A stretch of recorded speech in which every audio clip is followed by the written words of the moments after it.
말씀 함께 보도록 하겠습니다. 갈라디아서 6장에 있는 말씀입니다. 갈라디아서 6장 6절부터 10절까지의 말씀입니다. 6절부터 10절까지 교독하여서 읽도록 하겠습니다. 가르침을 받는 자는 말씀을 가르치는 자와 모든 좋은 것을 함께 하라. 스스로 속이지 말라. 하나님은 업신여김 받지 아니하시나니 사람이 무엇으로 심든지 그대로 거두리라. 자기의 육체를 위하여 심는 자는 육체로부터 썩어질 것을 거두고 성령을 위하여 심는 자는 성령으로부터 영생을 거두리라. 우리가 선을 행하되 낙심하지 말지니 포기하지 아니하면 때가 이름에 거두리라. 합독합니다. 그러므로 우리는 기회 있는 대로 모든 이에게 착한 일을 하되 더욱 믿음의 가정들에게 할지니라. 아멘. 옆 사람들과 한번 인사하고 말씀의 은혜를 나누면 좋겠습니다. 참 잘 오셨습니다. 함께 인사할까요? 예, 한 번 더 인사합시다. 예배드리기 참 좋은 날씨입니다. 네, 날씨가 너무 좋아졌죠. 네, 산책하기 참 좋고, 네, 가을 소풍 가기 참 좋은 날씨인데요. 더불어 예배드리기 참 좋은 날씨라는 것을 기억하시고 예배의 자리를 사모하실 수 있었으면 참 좋겠습니다. 재미있게 읽었던 책 중에 예수님이라면 어떻게 하실까라는 책이 있습니다. 많이 아실 것 같아요. 읽어보시진 않으셨어도 그 제목이 기억나실 것 같습니다. 예전에 나왔던 책인데요. 오늘 말씀을 준비하다가 그 책이 문득 떠올라서 몇 페이지를 또 찾아봤습니다. 그 책에 등장하는 노먼이라는 인물이 있는데요. 이 사람은 신문사 사장입니다. 이 신문사 사장이 고민을 합니다. 그 고민이 바로 이 책 제목의 고민입니다. 예수님이라면 어떻게 하실까? 예수님이라면 이 신문사를 어떻게 하실까? 예수님이라면 이 신문사 어떻게 운영하실까 하는 것이 그의 고민이었습니다. 그리고 그 고민의 결과로 그가 굉장히 단호한 결정들을 많이 했던 것을 기록하고 있습니다. 당시에는 신문 1면에 사람들이 가장 원하고 흥미를 갖는 것을 싣는 것이 주류였습니다. 뭐 지금도 마찬가지죠. 그래서 더 자극적인 기사를 싣고 가장 좋아하는 것들을 1면에 싣게 되는데요. 당시에는 주로 권투 기사였습니다. 1면 기사에 권투 기사가 나는 것을 예수님은 어떻게 보실까 그렇게 고민했다고 합니다. 그리고 그가 고민한 끝에 1면 기사에서 권투 기사를 삭제했다고 합니다. 그리고 이 신문사가 돌아가려면 광고를 실어야 하죠. 그래서 그 광고들 중에서 가장 중요한 광고가 있었는데 바로 술 광고였습니다.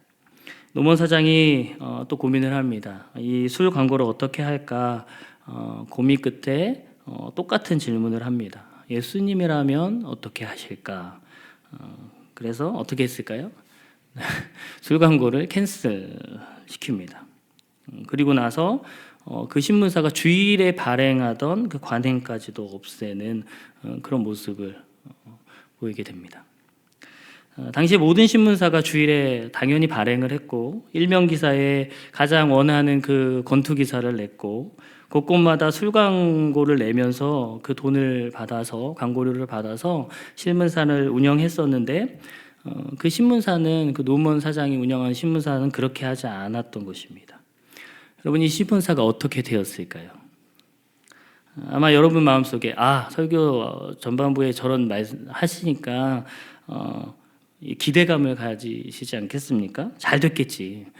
예수님이라면 어떻게 하실까 저렇게 고민하면서 그렇게 믿음으로 운영했는데 잘 됐다는 결과를 이야기하시겠지. 뭐 이렇게 생각할 수 있을 것 같은데요. 안타깝게도 그렇지 않았습니다. 네. 신문을 구독하는 사람들의 항의가 빗발치고요. 구독률이 점점 떨어지다가 바닥을 치게 됩니다. 일하던 사원들은 사장을 욕하면서 그 회사를 떠나갔고요. 신문사가 거의 폐업할 위기까지 다다르게 되었습니다. 그런데요, 이 신문사가 그런 정말 최악의 상황 가운데 놓였는데 그 최악의 위기 속에서도 결국에는 폐업하지 않았고요. 버텨낼 수 있었다는 것입니다. 어떻게 그럴 수 있었는가 하는 것인데 설교를 준비하다가 그 이유에 제가 관심이 갔습니다. 그 신문을 노먼과 같은 교회를 다니는 이 공동체의 일원들이, 그러니까 그 교회의 성도들이 구독하기 시작합니다. 그리고 교회 안에서 한 여인이 그 신문사에 투자하기 시작했고, 그래서 그 신문사는 계속해서 그런 기준을 가지고 그 신문을 계속 발행할 수 있게 되었습니다. 이화는 여기까지입니다. 네. 제가 책 속에 있는 어쩌면 굉장히 극단적인 그 한 이야기를 제가 소개해 드리긴 했지만, 우리가 이 정도까지는 아니더라도요, 세상에 나가서 믿음으로 살아간다는 것이 사실 쉽지 않다는 것을 느낄 때가 참 많이 있습니다. 믿음으로 살아가면 다 이길 것 같고 모든 장애물이 다 짠 하고 사라질 것 같은데, 사실 우리 주변을 보면 돌아가는 그 패턴을 보면 믿음으로 살아갈 때 손해를 보는 것처럼 보여지는 것이 사실 세상입니다. 믿음으로 결단하고 살아가면 무언가 내 삶 속에서 부족함이 생기고, 세상 사람들은 누릴 수 있는 것들을 나는 누리지 못하게 되는 것처럼 보이는 그런 경우가 사실 참 많이 있습니다. 이 책의 저자는요, 세상에서 그렇게 살아가게 되는 이 그리스도인들에게 분명하게 도전하면서 질문을 던지고 있는 것이죠. 믿음의 사람이 그 믿음을 선택함으로 삶 속에서 어려움을 당하고, 그 믿음을 지키는 삶을 살아가는 것 때문에 혹시라도 불편함을 겪게 된다면 그 어려움과 그 불편함에 대한 그 책임은 어떻게 해야 하겠느냐는 것입니다.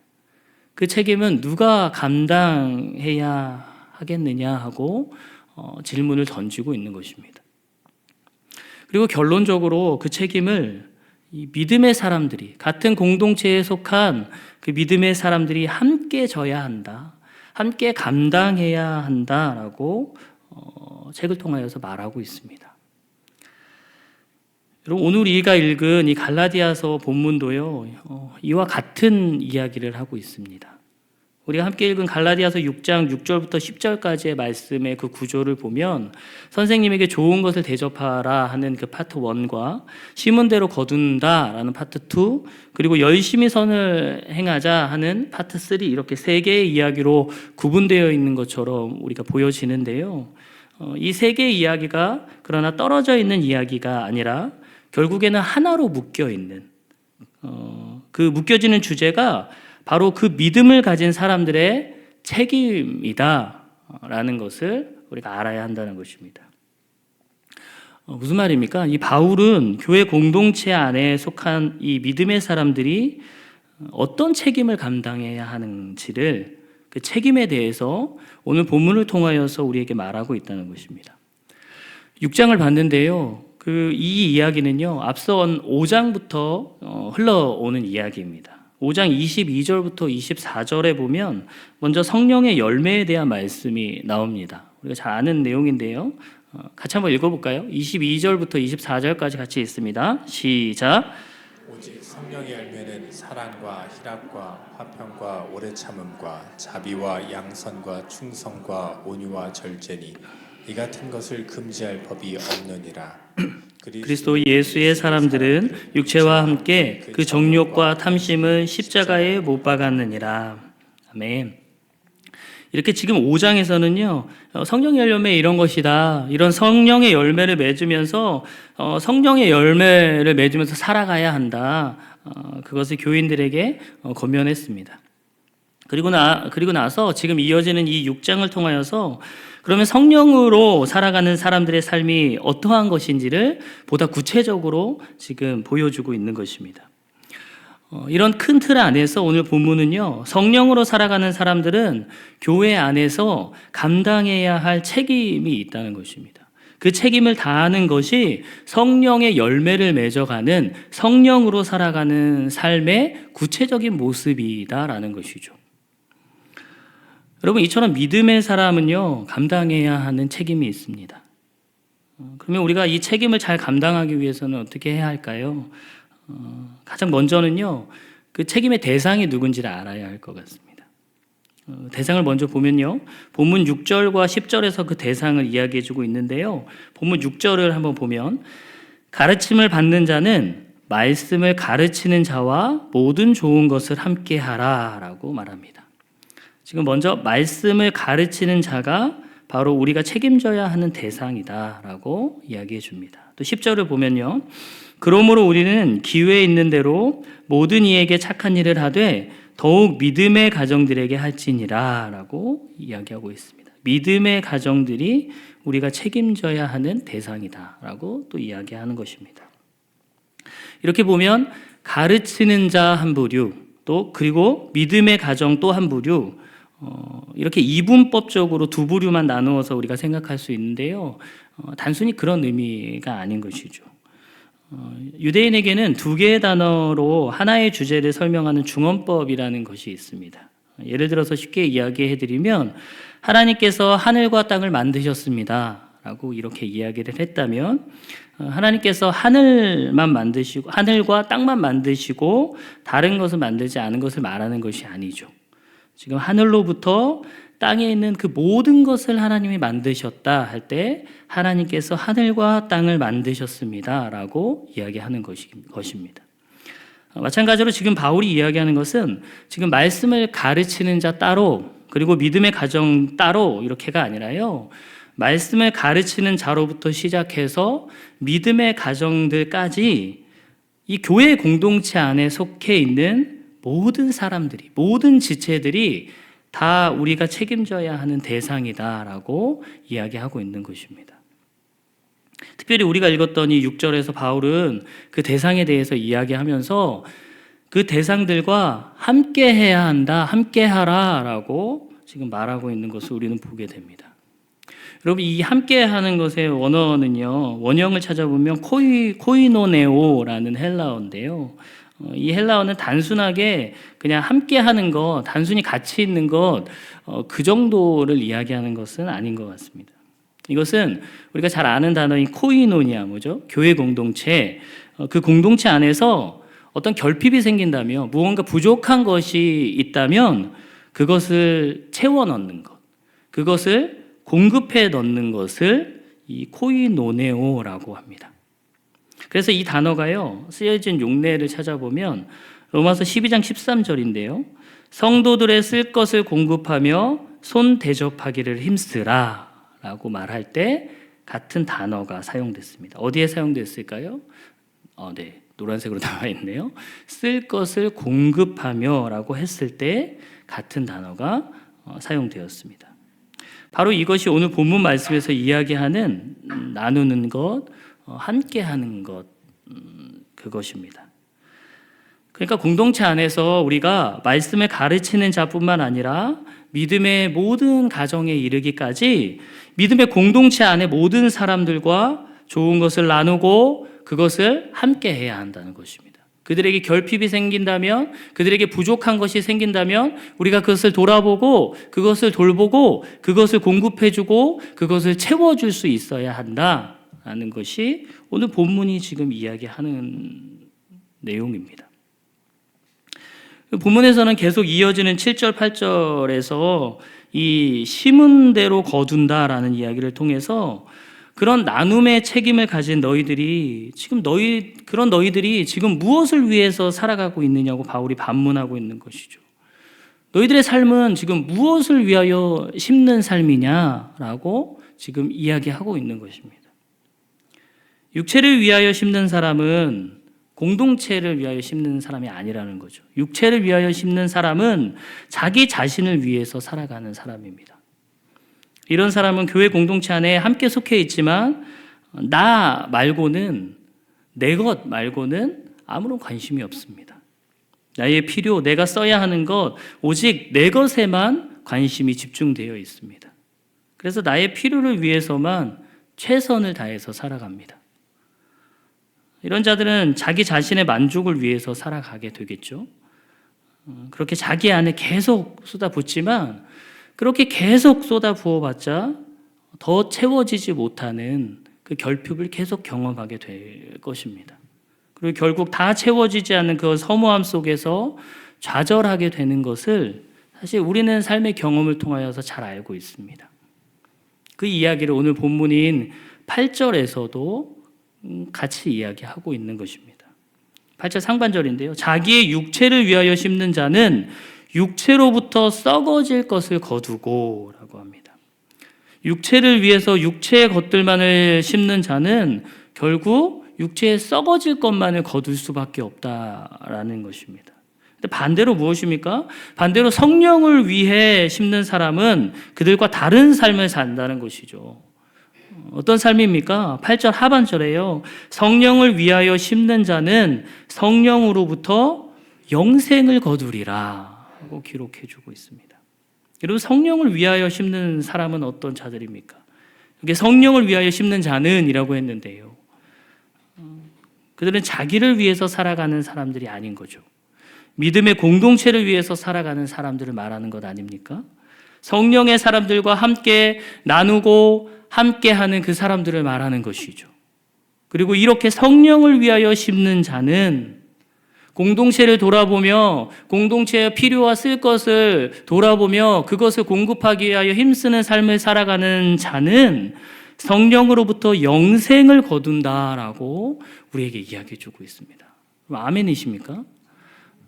네. 여기에서 나오는 용어 영생이라고 했는데요. 이 영생은요, 여러분, 단순히 그냥 영원히 사는 그런 것, 죽지 않고 영원히 살게 되는 것, 단순히 그런 개념만을 이야기하는 것은 아닙니다. 이 유대인에게는 이 시간 개념이 두 개가 있는데요. 한 가지는 지금 우리가 살고 있는 지금 이 세대입니다. 근데 유대인에게 바라보는 또 다른 시대가 있는데 그 시대는요, 오는 세대라고 합니다. 그 오는 세대가 누구를 통해서요? 메시아를 통하여서 온다라는 것이죠.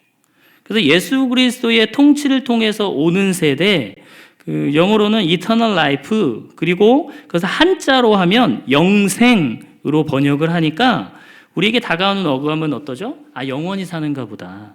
죽어서 천국에 가면 우리가 그 육신의 그 모든 아름다운 모습을 가지고 영원히 그렇게 살게 되나 보다. 이렇게 단순하게 그 정도로만 생각한다는 것이죠. 여러분, 그것도 물론 맞는 말입니다. 그러나 거기서 그친다면 그것은 영생을 이해하는 너무나 작은 범위입니다. 너무 국소한 아주 작은 부분의 이해라는 것입니다.